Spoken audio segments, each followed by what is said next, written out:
You are here to find out about my TBR for 2026, so we're gonna go straight ahead with that. I planned in a way that is around questions. Questions about land, power, survival, gender, faith, art, and what it means to belong to a place, a family, or even a species.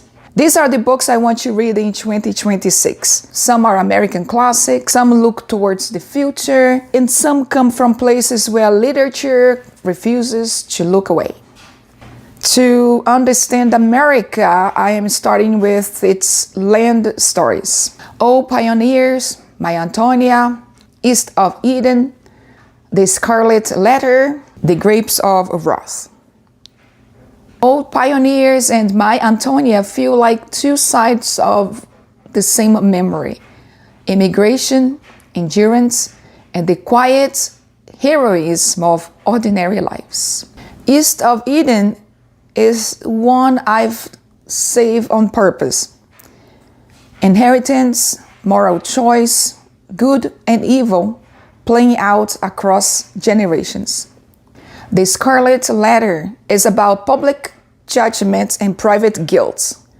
Who controls morality and who pays the price? I kept seeing this book, The Grapes of Wrath.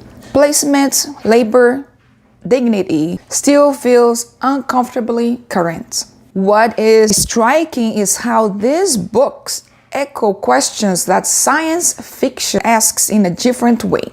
Science fiction strips humanity down to its essentials. These are the books I plan to read. The Left Hand of Darkness, Expedition to Earth by Arthur C. Clarke, Planet of the Apes.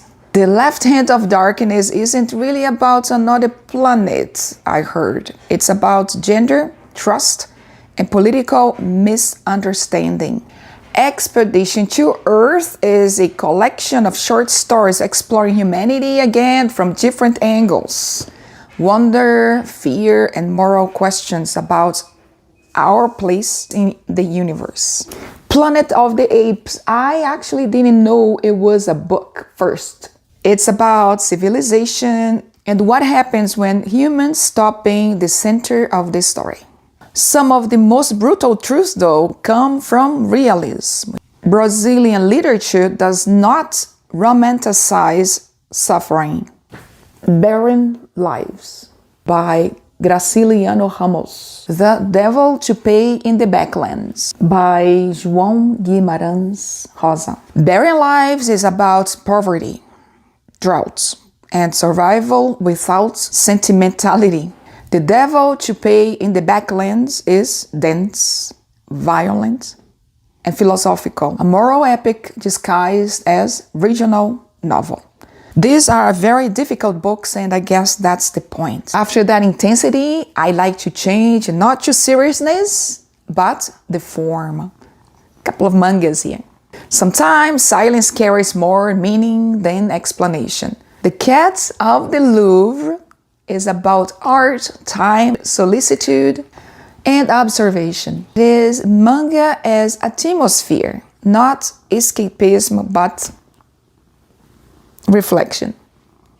And fiction, right, you guys, explores experience. Nonfiction explains systems. So I have a couple of nonfictions on my list as well. I've been curious about this book for a few years. Guyland looks at masculinity as a social structure, how boys are shaped by expectations and silence. The People's Library is about access to knowledge, who gets books, who gets education, and who doesn't.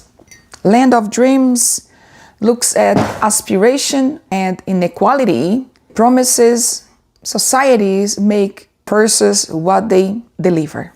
Finally, books that talk back to history and to home. James and the Family.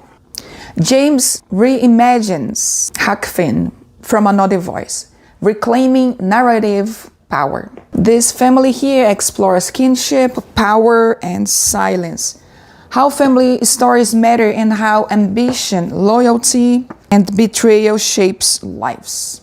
I have more than 12 books for sure, and this is not limited. Some of these books will challenge me for sure. Some will slow me down, and a few will probably stay with me for years. Curious to know which one. If you have read any of this or think one should come first, let me know. This is how I am reading in 2026.